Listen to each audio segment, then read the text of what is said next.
அனைவருக்கும் இனிய மாட்டுப்பொங்கல் நல்வாழ்த்துக்கள். பொதுவாகவே மாடு அப்படின்னா அது ஒரு செல்வத்தை குறிக்கிற ஒரு அடையாளமாக நம்மளுடைய தமிழகத்தை பொறுத்த வரைக்கும் இருந்துட்டு தான் இருக்குது.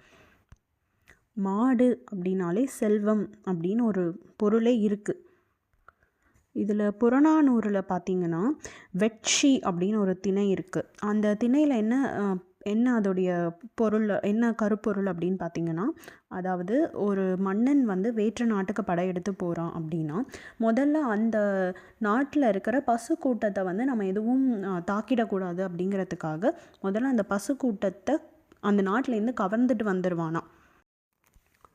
இதை ஆநிறை கவர்தல் அப்படின்னு சொல்லுவாங்க.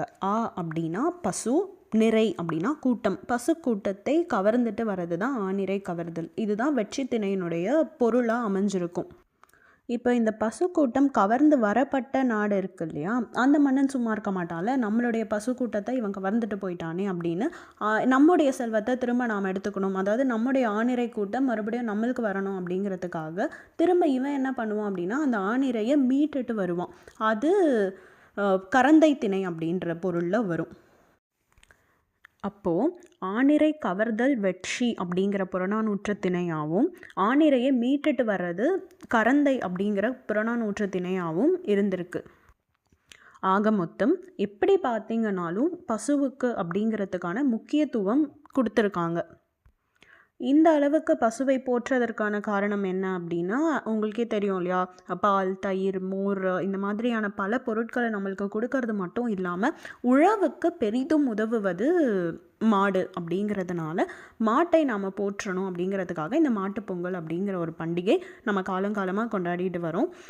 இதில் இன்னொரு முக்கியமான உணர்ச்சி என்ன அப்படின்னா நன்றி அறிதல். நம்மளுக்கு ஒரு விலங்கினமாக இருந்தால் கூட அது நம்மளுக்கு உதவி செய்யும் பொழுது அதுக்கான ஒரு நன்றியை நம்ம செலுத்தணும் அப்படிங்கிறது தான் இந்த பண்டிகையிலேருந்து நம்ம கற்றுக்கிறது. அதனால் நம்மளுக்கு யார் நன்மை செய்கிறாங்களோ அந்த நன்றியை நம்ம என்றைக்குமே மறக்காமல் இருக்கணும் அப்படிங்கிற ஒரு பாடத்தையும் இந்த மாட்டுப்பொங்கலுக்கு கற்றுக்கிட்டு இந்த பண்டிகையை சிறப்பாக கொண்டாடுவோம். அனைவருக்கும் இனிய மாட்டுப்பொங்கல் நல்வாழ்த்துக்கள்.